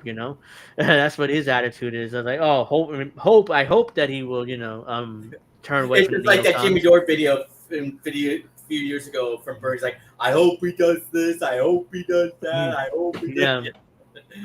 The recent U.S. debacle in Yemen, where billions were wasted, civilians were killed, and U.S. military equipment destroyed, is just a taste what the U.S. would be in for. Neocons get their way and take us to war with Iran. The Iranian foreign minister laid down the simplest terms how the impasse could be solved, posting on X that 0 nuclear weapons equaled we do have a deal, 0 enrichment we do not have a deal. My own preference is for non-intervention, and I do not believe Iran has the desire or the ability to militarily harm the United States. He's correct on that, because here's why we want a war with Iran. Iran has more oil than Iraq, Afghanistan, and Saudi Arabia put together. I share President... the Walrus guy, I can't remember his name right now, but he said it's all about the oil. I am the Walrus. Yeah, I know you're talking about. Yeah, the fat congressman who blocks everybody. No, not fat. It's the mustache guy who call him Walrus. No, you could say. Did I misunderstand? I misunderstood what you said. He's not those old neocon guys, the mustache, with the glasses. Right. I forget his name, but I think I know you're talking about now. Yeah. My own preference is not John Bolton. Bolton. Okay. Yeah. He wasn't. Bolton. Yeah, he was in the administration, at least the first Trump administration. He's not in this time. I share President Trump's view that it would be far better to reestablish relations with Iran and begin mutually beneficial trade with the country. But a mutually acceptable nuclear deal, rather. Sorry, not nuclear war. That's why I made no sense. Nuclear war is the best way to take on the neocon war with Iran off the table. Then a deal is worth supporting. President Trump should make his position. Yeah, but Trump doesn't believe that. Trump believes whatever he's told. Yeah, President Trump should make his position clear with his negotiators. No more waffling or contradictions. Get this agreement signed and put one in the win column. So that's Ron Paul's opinion. Yeah, but Ron Paul is correct. He is correct on that. It's just, unfortunately, Trump doesn't believe any of that shit. Trump believes exactly what he is told to believe from his establishment, rich people, friends who are literally. And now, unfortunately, Scott Ritter agrees with Trump. So. What happened, Scott? They must have gotten to him, just like they got to Jesse. They somehow threatened Teresa. I know that for a fact because, I mean, he loves her more than life itself. If someone came up to me and said, do what I tell you to, or I'm going to kill your soulmate, guess what? I'm going to do whatever they want. Yeah. I mean, I would stick up for my soulmate. I love him to Yeah, I death. mean, at least that led. We'll talk about it more tomorrow, but it led Jesse back into wrestling and to his excellent commentary on Saturday night's main event. But we'll get to let's see. Oh yeah, here. So let's get to immigration now. That the Supreme Court's allowing. Oh, more things to The yell Supreme about. Court is allowing. At 6, the U.S. Supreme Court. I didn't want to play that yet. The U.S. Supreme Court is allowing the Trump administration to end humanitarian parole for 500,000 immigrants. This is a policy from the Biden administration when they would basically have humanitarian parole for Congrats, Democrats, for letting this happen.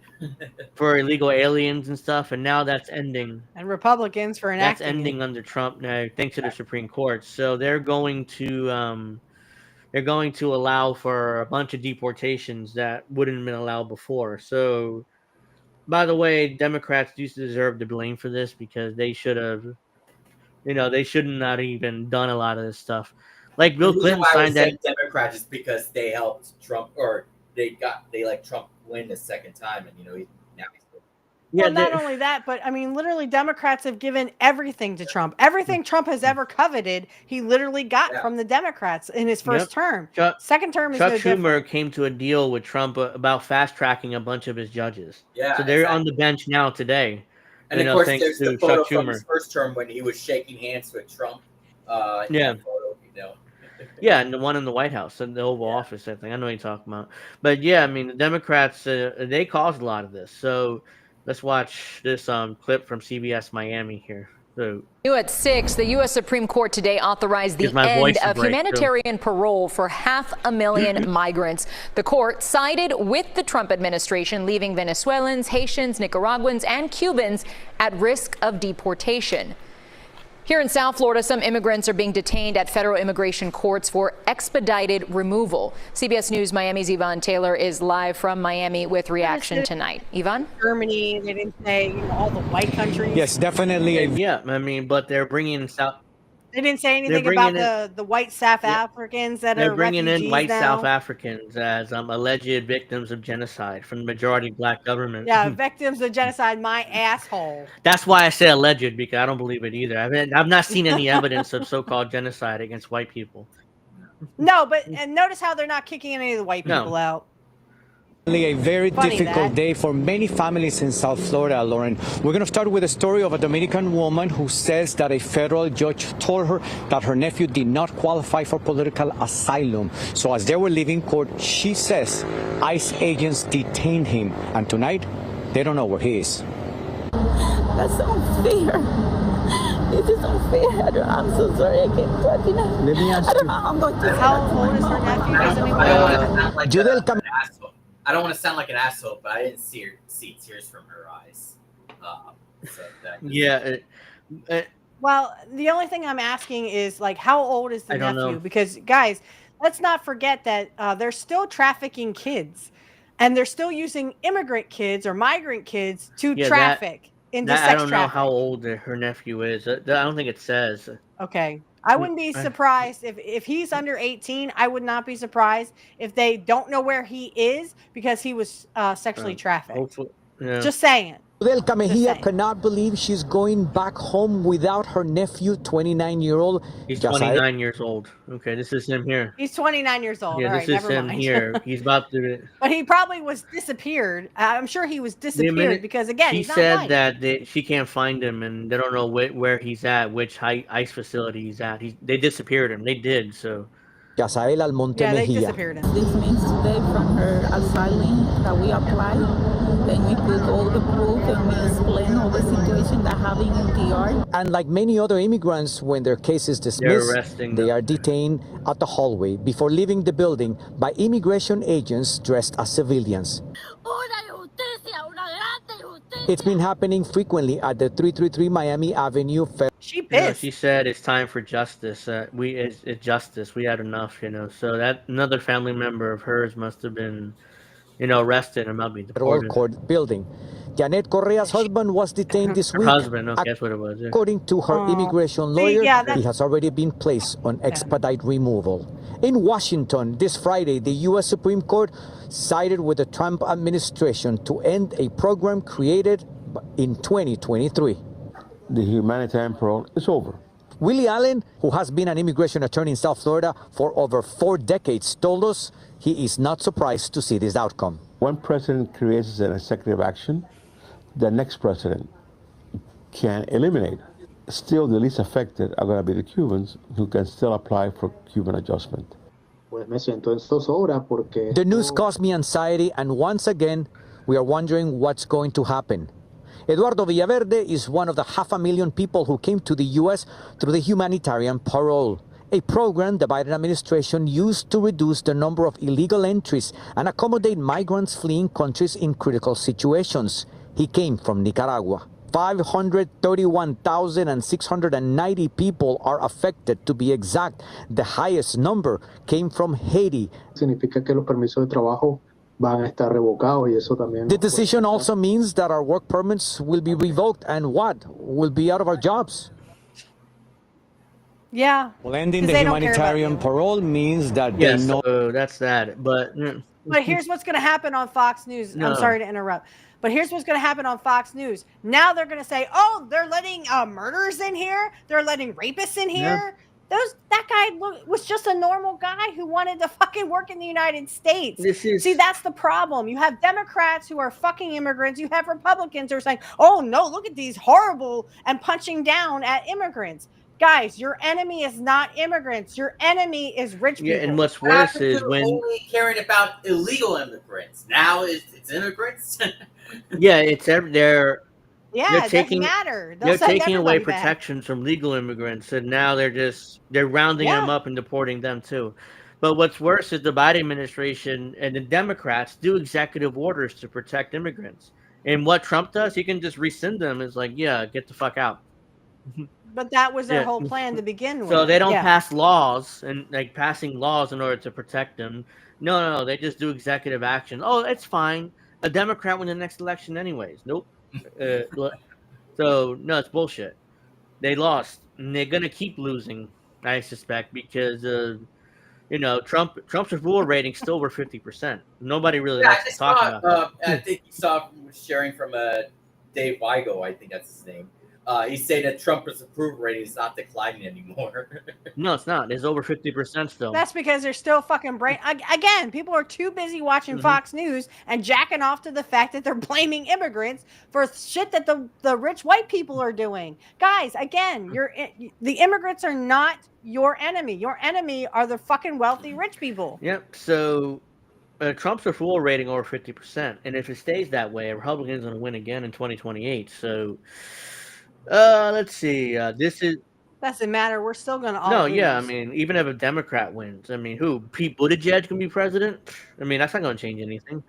You mean President Butt Club? Because Club? Right now, I guarantee you he's winning the nomination. I can see it right now. Bet. No, please not AOC. Please not AOC. She can't even appeal to. As soon as you get her out of New York, she's in trouble because nobody really likes her. 1 second.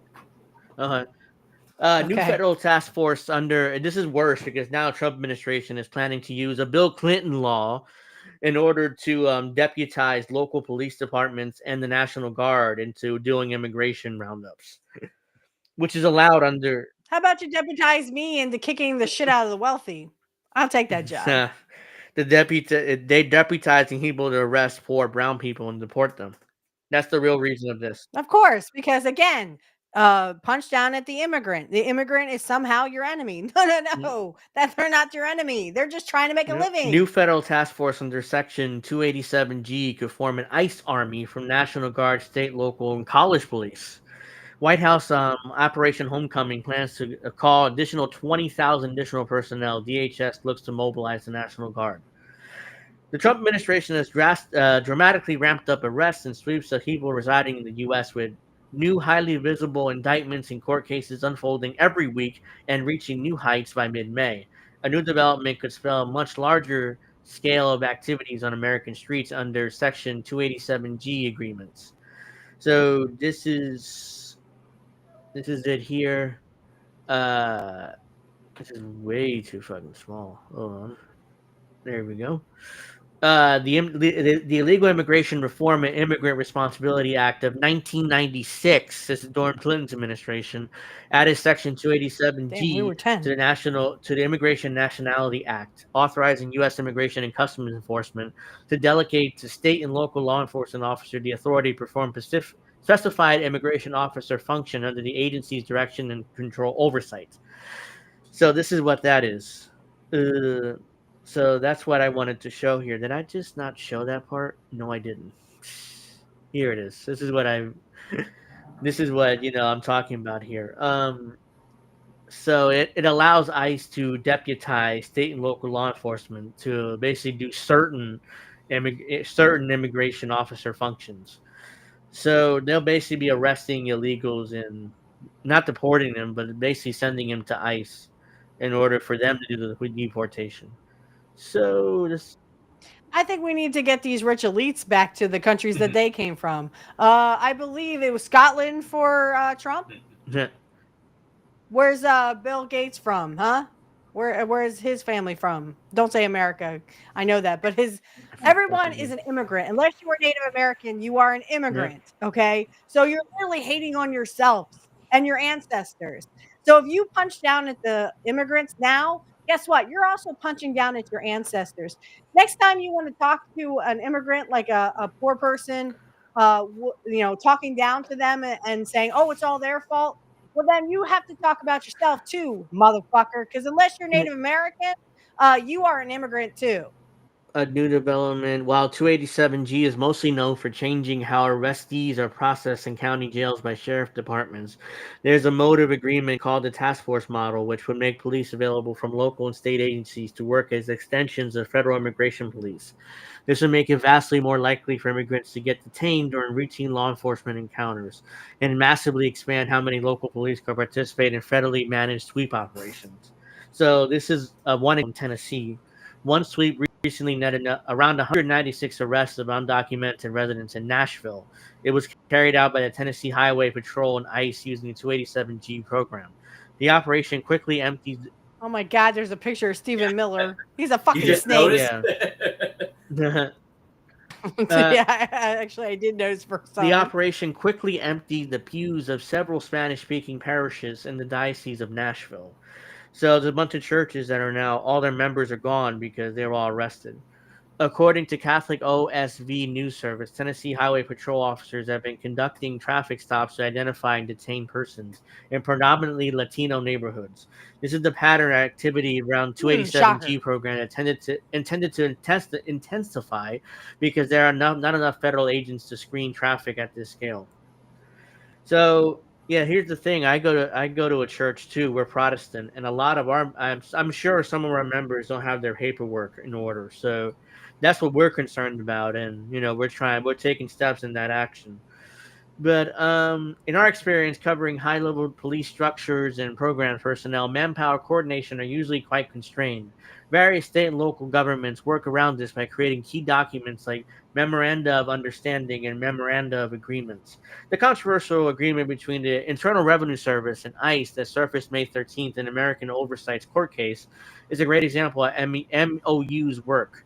New policies developed by President Trump's top advisors Stephen Miller and Tom Homan aimed to expand these forces. Miller called for deploying military and National Guard assets during the 2024 campaign and recently demanded ICE make 3,000 detentions a day.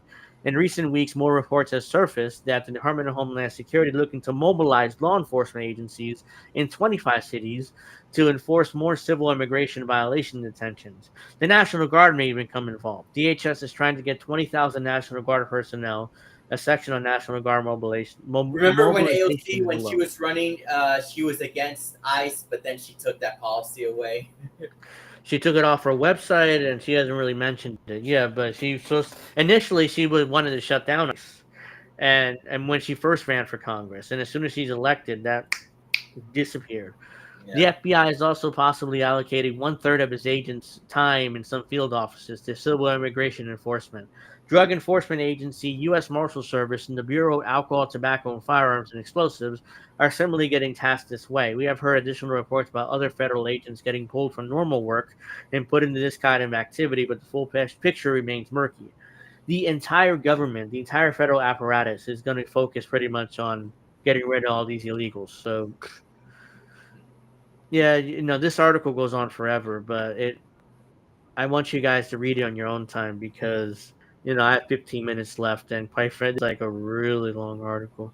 It's great. I mean, it's from Unicorn Riot. They did a great job with this article, but I'm just going to put it in the chat for you guys to read in your own time because it's just, it's frustrating to watch. I'm Latino too, but it's frustrating to watch them get deported and get fucked with the Trump administration.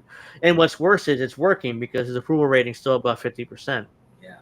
So that's what makes me, like, wow. I mean, most Americans are falling for this shit. Oh my God, CBC. Steph, look.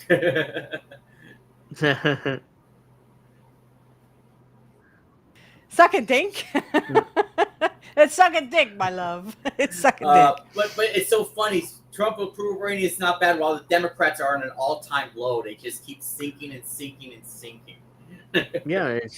Well, again, we got a lot of brainwashed people in the world, and again, people think that Trump is killing it, that he stopped all these wars and he's doing all this great stuff. Guess what, guys? Your life hasn't gotten any better, but yet you would still believe that you're so brainwashed. You will believe that Trump gives a fuck about you. And guess what? You are brainwashed to the max. What they do with Trump don't give a flying fuck if you live or die. When they post photos of worshiping with him and all that, it's just like, what are you doing? Yeah. Well, I should have brought this up during the Israel part, but I didn't see it and I forgot about it. But here it is. So this is from reclaimthenet.org. They're an internet activist organization that favors free speech. ADL, the Anti-Defense League regional director, calls for government-regulated online censorship. Of course they do. Especially after the shooting of the two Jewish people. Actually, no, one of them was a Zionist Christian. Yeah. It's not Jewish. Yeah, one of them was a Zionist Christian. No, he wasn't Jewish. Goldenberg's vision, I'm about to say Goldberg. Goldenberg's vision turned to moderation into a mandate, recasting Silicon Valley as the frontline enforcers of acceptable thought. So, hey, look, that's Tim Pool. Acceptable thoughts, as in you better not think outside the box. You better just go with the narrative, and you better not criticize Israel. For God has forbid you to have actual free speech to say fuck Israel. Hey, look, it's Tim Pool. It does, without the beanie, kind of. The Anti-Defamation League's David Goldenberg is demanding a broad overhaul of how speech is governed on the internet, calling for both government intervention and intensified corporate censorship. In a recent appearance, Goldenberg, who leads the ADL's Midwest operations, expressed frustration over what he's seen as declining efforts by tech firms to suppress online content he deems as hateful. Citing Meta's He deems. It's his opinion on this. Okay. Citing. So is it hateful to say suck a dick, dude? Go suck a dick, because again, the rich, wealthy are your enemies, not the immigrants, and not Israel, not Hamas, and not Gaza. Either go suck a dick or join the Kiss My Ass Club. Go suck a dick. He cites Meta's rollback of fact-checking team in the United States. He argued that platforms must be forced to take action. You have a platform like Meta that just gutted an entire fact-checking department. And so what we need to do is to apply pressure in a real significant way on tech platforms that have responsibility. Because hate speech is free speech. Now, I don't like the N-word myself, but that doesn't mean that someone doesn't have a right to say it. Now, I would never say it myself, not even in my own head. I say the N-word. That's Hulk Hogan's favorite word, by the way. Yeah. Well, it good is. for him. Or like that meme, like the spraying the NWO and we puts the N on the truck. Makes the end. We do need to apply pressure in a significant way on tech platforms. They have a responsibility. They have an absolute responsibility to check and remove hateful content or hateful speech that is insightful. Goldenberg advocated for Goldenberg advocated not only for voluntary moderation, but for legislative and regulatory measures at both the federal and state levels that would compel platforms to act as speech enforcers. He pointed to efforts in states like California as examples where local governments are already testing such models. So out there in liberal California, they are trying to censor people. His concern centers around what he perceives as an ecosystem of radicalization made easily accessible by today's digital infrastructure. He warned that extremist ideologies are no longer require obscure forums or dark web communities to spread. It used to be you had to fight going into the deep dark web. Now it's easier to be exposed in the mainstream, he said. Framing the online argument as a catalyst for violence, Goldenberg argued that free access to controversial viewpoints must be curtailed. He called for social media companies to take a stronger stance by excluding users whose views falls outside of accepted boundaries, adding that regulation should enforce this responsibility. He zeroed in on Section 230 of the Communications Decency Act, a critical piece of legislation that shields platforms from legal liability over user-hosted content. Congress needs to amend Section 230, which provides immunity to tech platforms right now for what happens, Goldenberg said.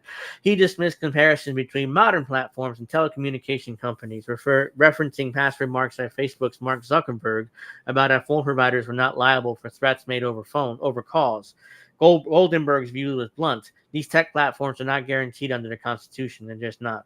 He wants censorship at a massive level. Like we've never Yeah, I mean, it's barely. First of all, the 230 thing section, it just stops them from claiming to be an editor.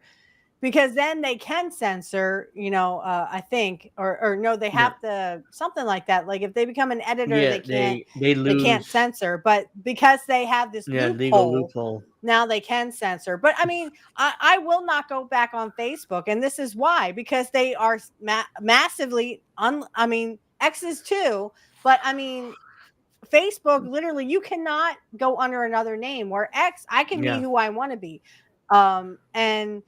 and literally, you have to have your full name on there so that they can not only track you and keep your data forever, but also they can censor you. Yeah.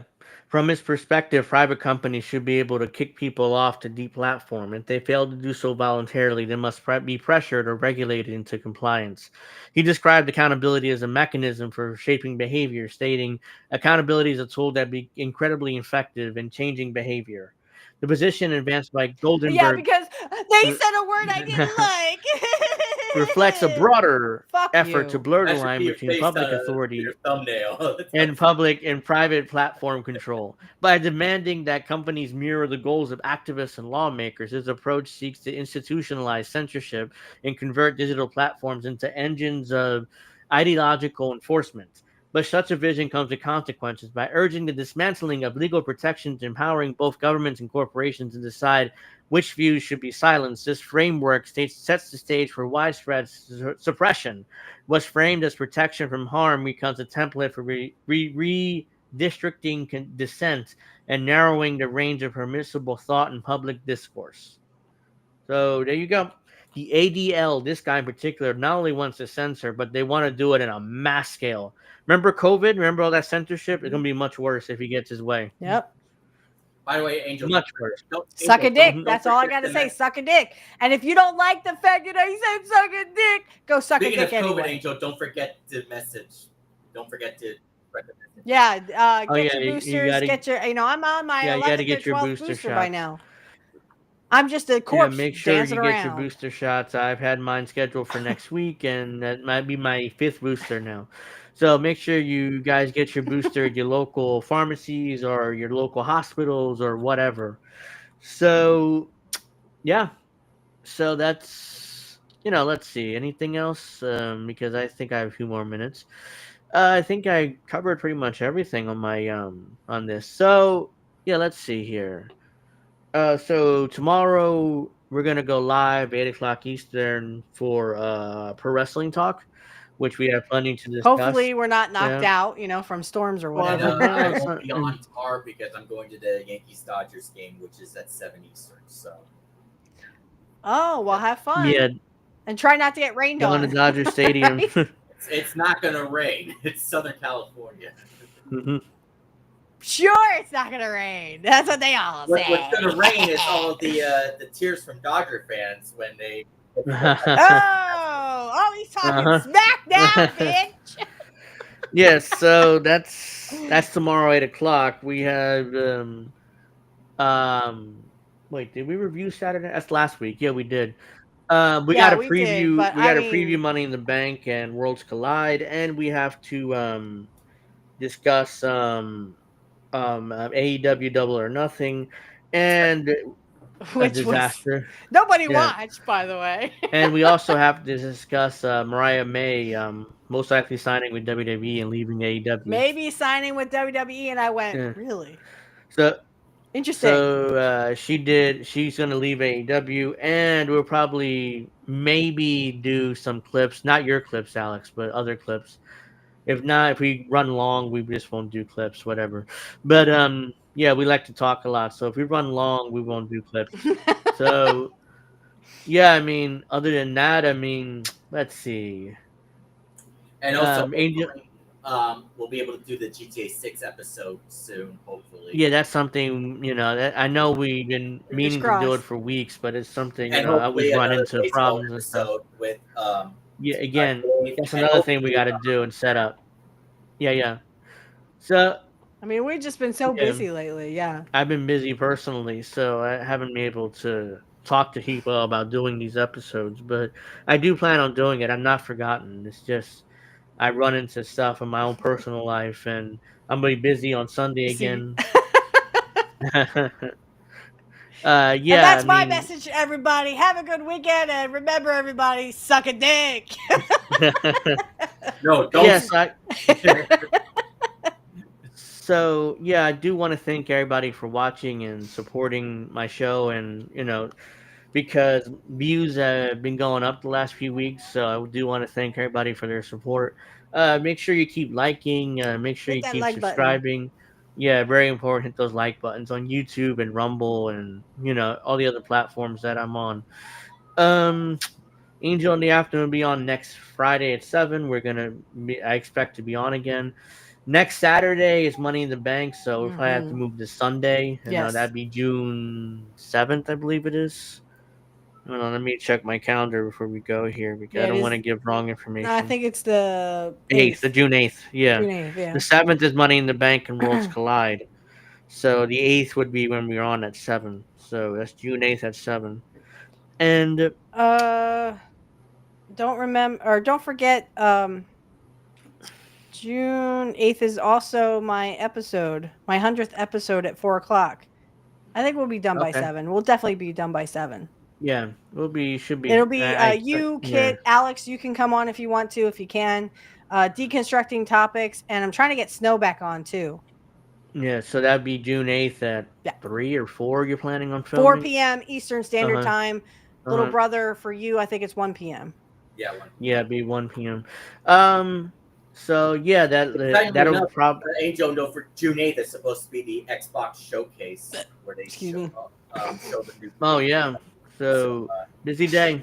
I have a busy day too. I didn't realize. I forgot that you wanted to do that June 8th. So that's fine. I'll just hopefully we get more info about Gears of War E-Day. That game I'm really interested in hearing more. If you guys want to do that, we don't have to do pro wrestling talk if you don't want to, Angel.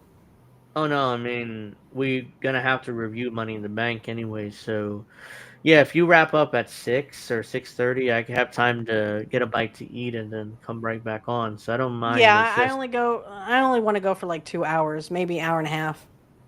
Okay, well, I get plenty of time to eat and come back. It's fine. I'll be able to do both shows. All right, so we're kind of like babbling on about other stuff, but yeah, I want to thank everybody for watching. Make sure you guys have a great weekend. Hit us up or watch Pro Wrestling Talk. Tomorrow. Make sure tomorrow 8:00. I want take care of yourselves.